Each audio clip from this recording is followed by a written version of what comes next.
Hey guys, today we are going to learn about cross sections of 3D figures. By the end of this lesson, you will be able to describe the 2D figure that results from slicing a 3D figure. Go ahead and get out your notes and be ready to learn.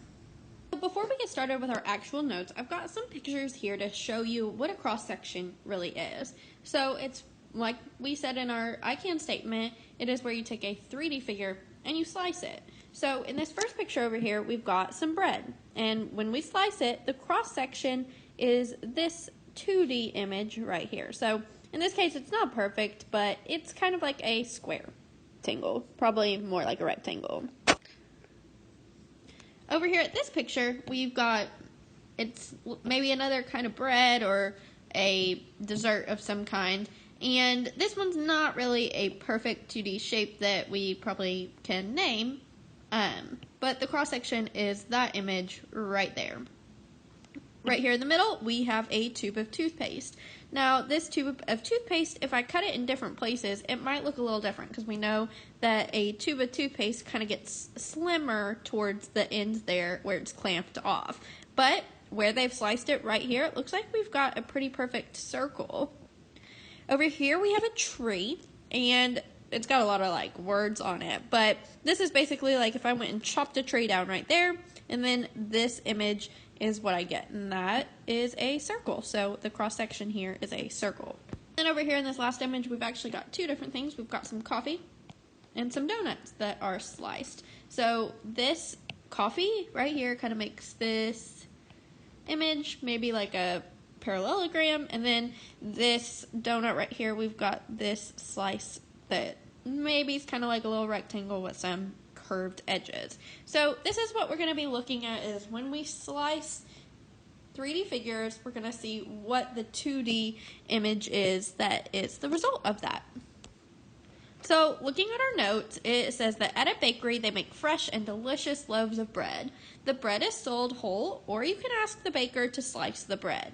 So A says, when looking at the outside of a loaf of bread, what do you see? So when I look at this loaf of bread, I kind of see an oval, and not all bread looks the same. Some loaves of bread might be more rectangular, maybe kind of like a prism.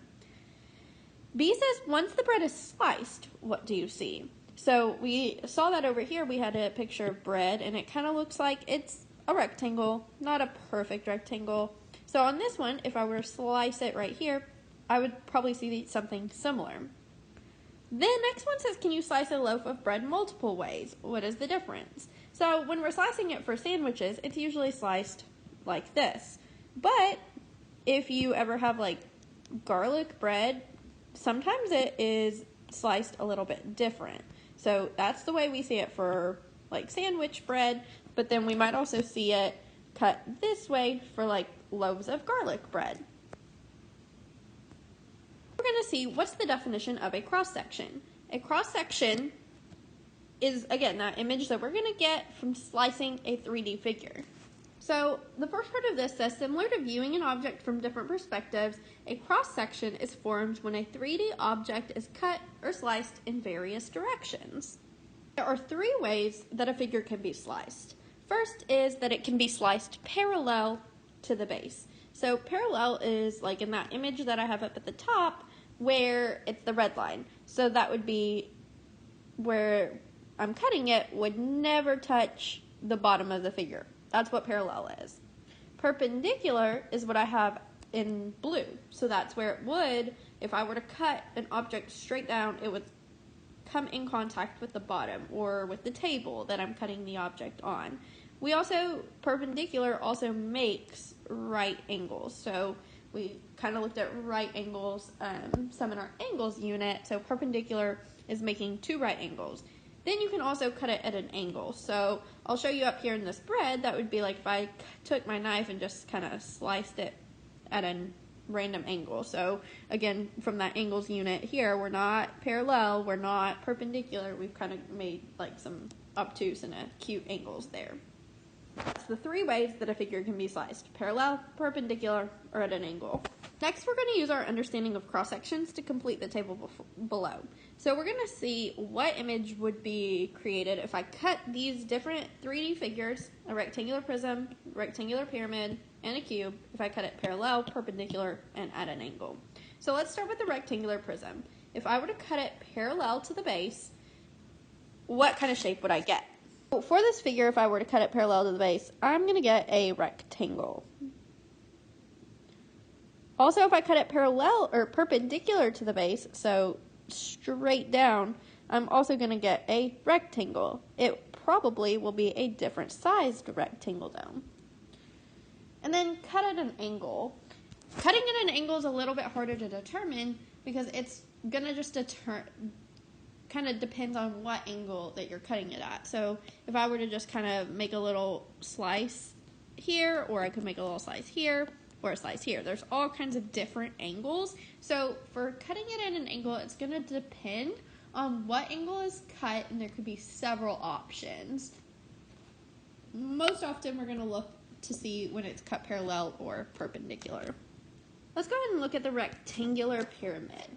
So if I were to cut it parallel to the base, so if I were to just take it and cut right here, I would end up with a rectangle. If I cut it perpendicular to the base, it kind of depends on where I'm cutting it perpendicular. So if I were to cut it straight through the top point down, then that would be a triangle. I don't have to cut it straight from that point. I could maybe just cut the tip off here, and if I were to do that, then it's going to be a trapezoid. The last image we have here is a cube. I want you to think about this on your own, and I want you to come up with the cross-section that will be parallel and the cross-section that will be perpendicular. What would that shape be? What do we know about a cube? Then I want you to press play when you're ready to check with me. So for a cube, we know that all of the sides are squares. So if you think about a dice, they're all squares. So if I were to cut it parallel or perpendicular, the cross-section is going to be a square. On the back, it says the 5 figures below have been sliced perpendicular to the base, parallel to the base, and at an angle. And we're going to complete the statements below to describe the figures and their corresponding cross-sections. So A says, blank forms a circle when sliced perpendicular to the base, but a blank when sliced at an angle. So when I look at these shapes, the only shape that looks to me like it could make a circle is the sphere right here. If I see this shape right here, and I know that if I were to cut a ball or more like a solid, I guess depends on what kind of ball, like a golf ball. If I were to cut the golf ball, I would see a circle. Or if I were to cut that sphere at an angle instead of straight across perpendicular or parallel, I would actually get a different shape. I would get an oval. B says the blank forms a triangle when sliced parallel to the base, but a rectangle when sliced blank to the base. So first I need to look at these images to see which ones might give me a triangle. And the ones that stand out to me are this triangular prism and this rectangular pyramid, because I see a triangle and a triangle. For this one, it says when sliced parallel to the base, it's going to give me a rectangle. So if I look at this first one, if I were to cut it right here and just kind of cut that tip off and then flip the tip over, I would see a rectangle. But when I slice it perpendicular, so like right here, and then I were to open it up, I would see a triangle. So that shape seems to fit this description the best. The triangular prism forms a triangle when sliced parallel to the base, but a rectangle when sliced perpendicular to the base. C says a blank, and a blank all have the same shaped cross-section when sliced both parallel and perpendicular. We talked about the triangular prism having both a triangle and a rectangle cross-section, so I know that one's not going to work. I have 4 other shapes to look at though, so I'm looking for 3 that are all going to have the same. And we already talked about on the front that a cube would have a square either way that I cut it. We also sort of hit on the sphere having the same shape other than when it's at an angle. But we're not worried about an angle here. We're only worried about parallel and perpendicular. So you can see that parallel right here, I've got a circle. And then if I were to cut it parallel, or perpendicular, sorry, I would also have a circle. So a sphere is another one that will work. Shapes here left, we've got a pyramid and a prism. And if I cut that, we also kind of talked about these on the front page. If I were to cut this pyramid different places, like if I were to cut it here, I'll see a rectangle, but if I were to cut it here, I would see a triangle. So that one's not going to work. So that leaves us with this prism, this rectangular prism. Either way I cut it, I'm going to see a rectangle. So a cube, a sphere, and a rectangular prism all have the same shaped cross-section when sliced both parallel and perpendicular. We're going to go ahead and skip to F. It says the blank is the only shape that forms a triangle when sliced blank to the base. So when I go back up here and look at these shapes, there's only two that I know might give me a triangle, and that is this pyramid over here and this prism right here. And it says that it's going to make a triangle when blank to the base. So we've got perpendicular and parallel. We already talked about when we do parallel in this shape that it's not going to be a triangle, but when I do perpendicular that it will be. So the rectangular pyramid is the only shape that forms a triangle when sliced perpendicular to the base. I want you to pause the video and try to come up with your own statement of what kind of shape we would get if we sliced one of those 3D figures a certain way. That you have made it to the end of the video, let me know. Do you prefer M&Ms or Skittles? By the end of this lesson, we should now be able to describe the 2D figure that results from slicing a 3D figure. We looked at some images of real life objects that were sliced in the very beginning and what kind of shapes those made. And we also focused on making perpendicular and parallel cuts, but we also know that we can make slices at an angle. Let me know if you have any questions. Bye guys.